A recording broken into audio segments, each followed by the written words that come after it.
This video today is very, very important. It hit me pretty hard when I started to do the research and finished up the research. And I want you to really think about this, because at our age, these are the things we think about. And there still is time to right some of these wrongs, the regrets that we have, the most important ones you can still take care of even now. Hospice nurses say that people repeat the same end-of-life regrets, and none of them are about money. None are about moolah. That's what I've been thinking about. Passing down the cash. You know, when my mom died first, then my dad, I didn't think about the cash. I just thought about them. And I'm sure my kids are the same way, and your kids are the same way. That's the way we think, okay? We think it's about the money, but it's not about the money. When people talk about deathbed regrets, it's always about what they didn't do or what they didn't say. If you're over 60, this is what people wish they had done before their life review began. Hi, I'm Greg Colosi. I'm 69 years young. I've been an entrepreneur for over 50 years.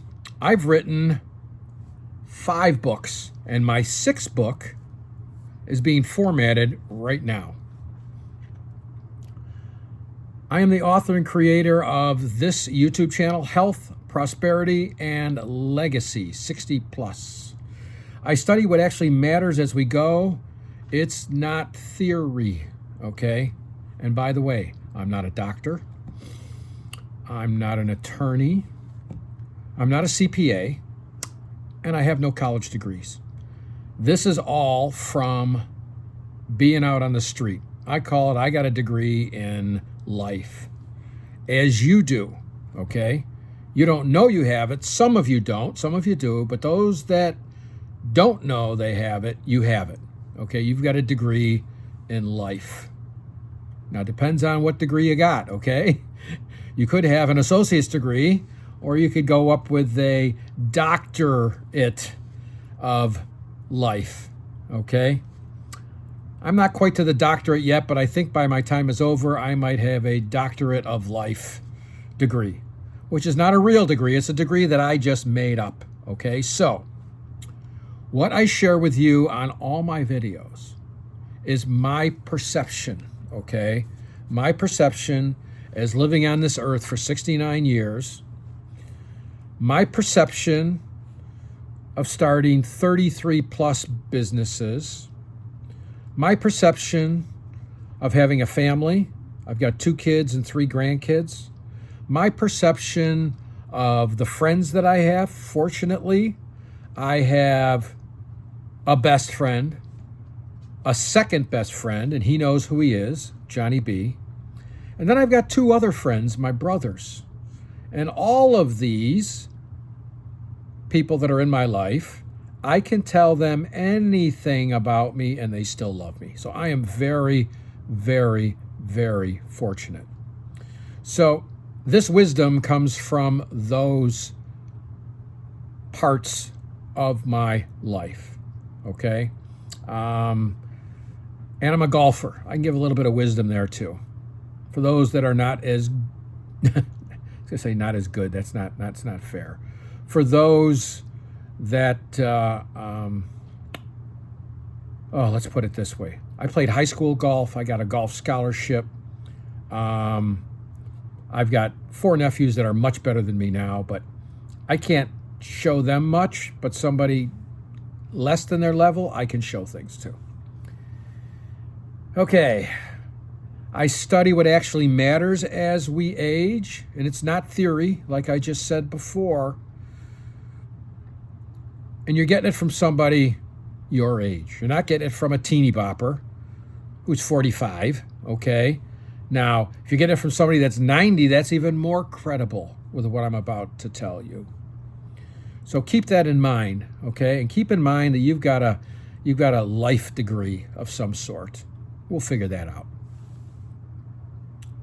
Hospice nurses hear the same end-of-life regrets again and again. These are real deathbed regrets shared at the end. This video will help you avoid the most common life regrets seniors experience, and the goal is aging with meaning, purpose, and family legacy. Okay, let's move on to regret, or let's move on.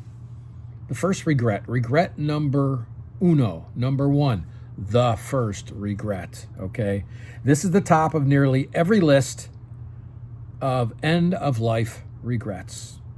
People say, I lived by other people's expectations. Good one. I ignored what I really wanted. Now, I've got something to do with this. Fortunately, I found this out early in my life. You know, I was surrounded by my dad, who was owned his own business. All his buddies were barbers also.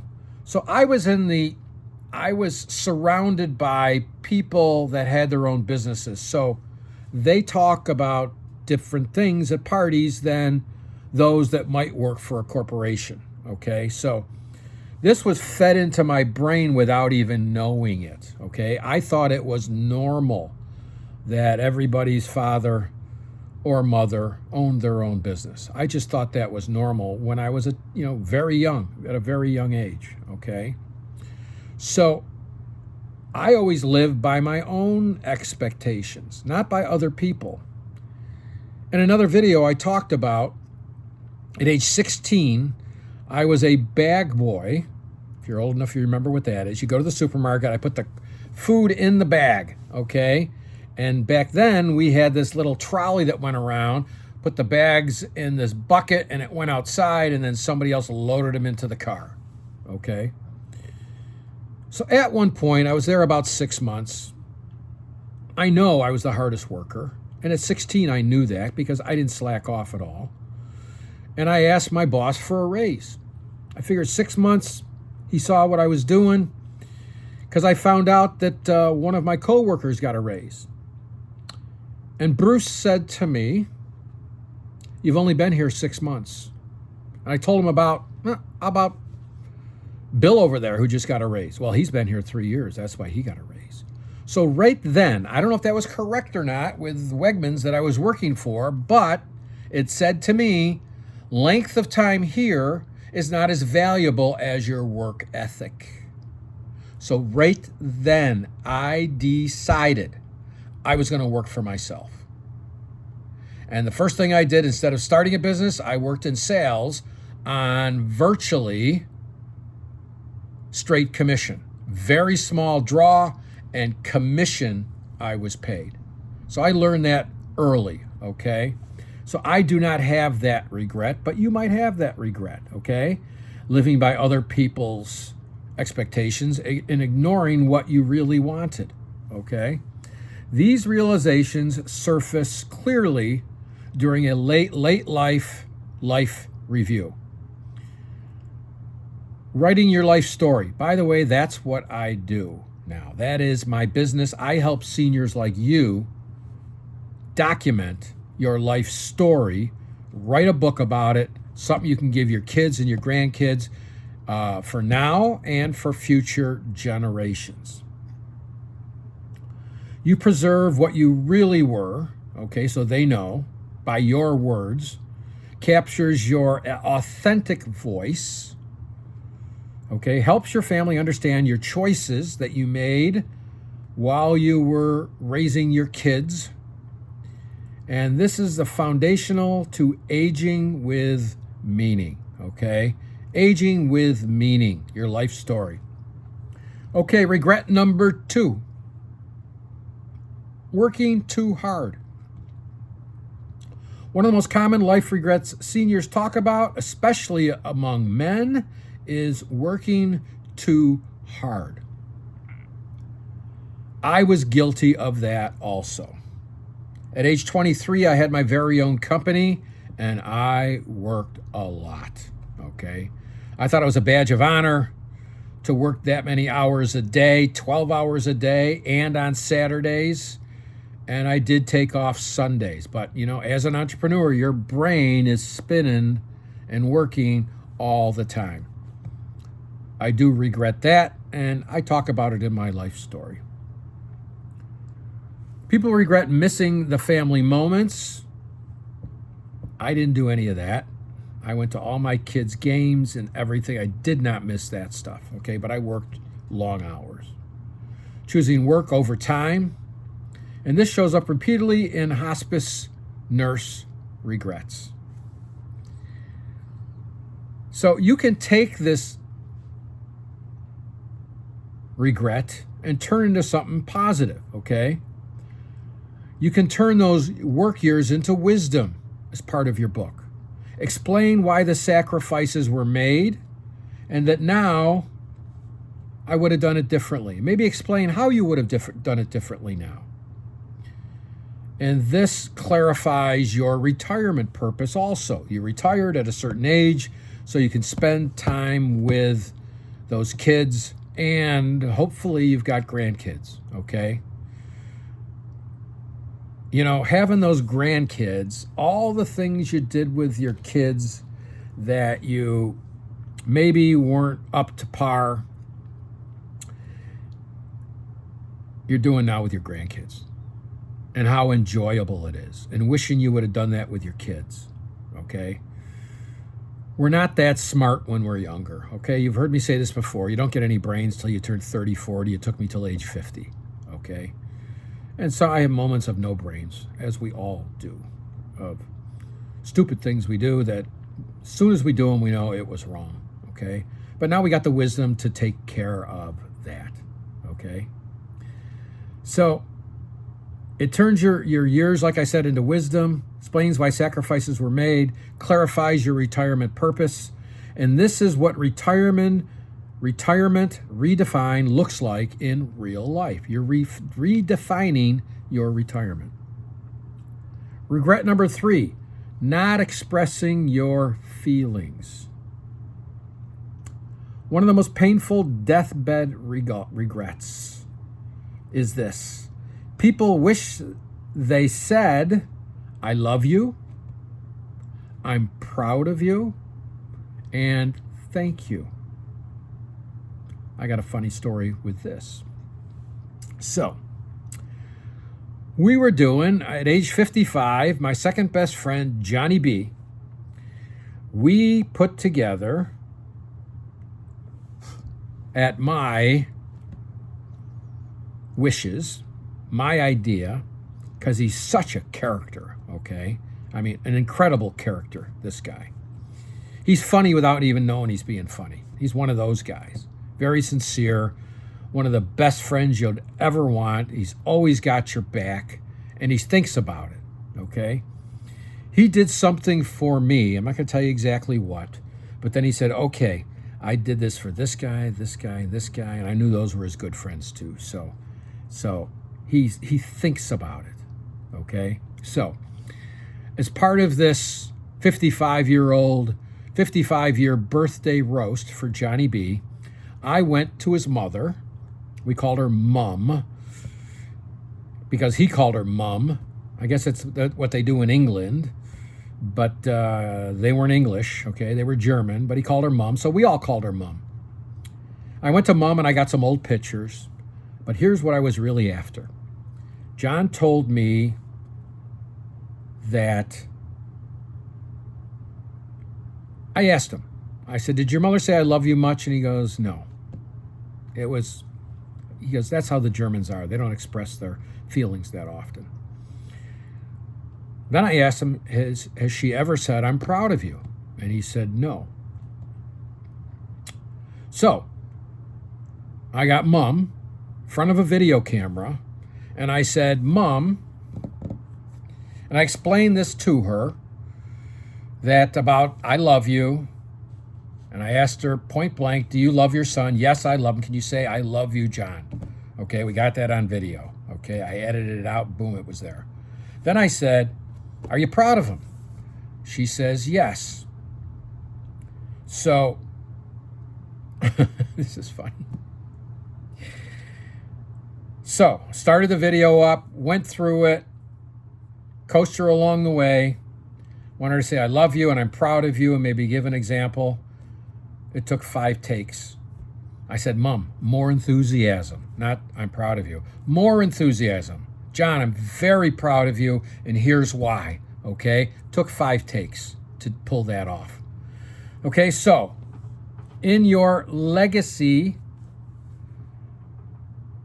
if you didn't say I love you, I'm proud of you, and thank you, you've got an opportunity to do that, first of all, before you go. I mean, run out now, stop the video, and go tell those people that you love, you're proud of, that you love them and you're proud of them, okay? And there's other people in your life that you go, thank you. Thank you for being in my life, okay? You're probably wondering, that says enjoy. It's a golf course in Endicott, New York, near Binghamton, and they just spelled enjoy, E-N-J-O-Y, in a different way. Anyway, and I like this hat because it's got the double meaning. Okay, these emotions often stay buried for decades. Fortunately, my parents were really good at it, and I'm really good at it. But then again, you can say it, if you say it on paper, it means a lot more too, okay? Or in a letter, okay? Or you shoot a video, or you do an audio of it. Writing your life story creates a safe place to say whatever matters, okay? Leaves your family words they can revisit time and time again. Strengthens your family legacy, and it's essential for aging with meaning. Now, I told you my book, my life story book for my grandchildren, is in the formatting stage right now. I got somebody that's a professional that's putting it all together for me.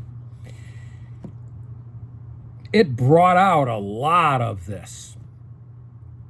And I actually, because of this, wrote a letter to somebody very close to me. And because the last time we were together, it didn't end well.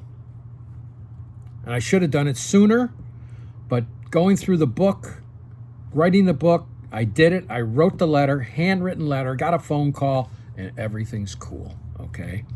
That weighs down mostly on you. And maybe there's some of that you can do now in your life, okay? If you've got those regrets, you can take care of a lot of those. Regret number 4, not staying in touch with people who mattered in your life. A consistent theme in hospice nurse regrets. Friendships fade, family stories disappear. You got to stay in touch, okay? Call them up. Let's go to lunch. Come on over. I'll feed you. Whatever it is, getting a nice conversation.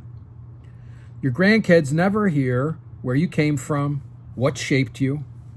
Writing your life story reconnects generations, preserves stories that would be lost, and creates a lasting legacy for grandchildren. Regret number 5. We're here at the last one, and that is not choosing happiness. You heard me, happiness. A quieter but powerful end-of-life regret. People stayed stuck because of fear. Joy was postponed for someday. Someday I'll do this. I like to say one day. It's more finite, okay? It's not like I'll do it Monday, but it's better than someday, one day. Or pick an exact day. Happiness was treated as optional. Maybe you were concerned about the happiness of your family, your kids, your wife, your husband, a spouse. Maybe that's what you were concerned about. Their happiness. And maybe you overlooked your own happiness. Not realizing that if you're happy, they're more happy, okay? It's not help them become happy. You become happy, they follow your lead, and they become happy. That's what always happens. So writing your life story reframes struggles as meaningful, brings clarity and peace, supports aging with meaning, and happiness is part of your retirement purpose. The regrets people rarely say out loud are being forgotten, leaving nothing behind, having no recorded life story, whether it's audio, video, or print, nothing. During a late life review, this regret hits hard. Writing your life story, it preserves your wisdom, it protects your family legacy, and leaves something real for future generations. So let's recap what we just talked about. Most of the end-of-life regrets are about relationships. Deathbed regrets are rarely about money. Life regrets, seniors center on meaning and connection. They center on meaning and connection. Writing your life story clarifies retirement purpose, supports aging with meaning, builds lasting family legacy, and creates true legacy for your grandchildren. Okay, let's wrap it up. Life moves fast. Time is limited. We never know when we're going, do we? Especially now, because we think about it. Freedom comes from intentional choices. Legacy is what remains of you. Don't wait until a life review forces these realizations. A life review. Sitting on your rocking chair thinking about life. Capture your life story while you still can. You don't retire from life. You redesign it. Okay, down below is a Write Your Life Story assessment. 5-minute little quiz for yourself to see if this is something you want to do, if you're prepared to do it, if it's something that you think you might be able to do either by yourself or with our help. Thanks. This is one of the most important so far videos that I have created. Thank you for listening, and you make it a great day. And don't let life lead you. Why don't you design your life instead of letting life design you? Arrivederci. Bye.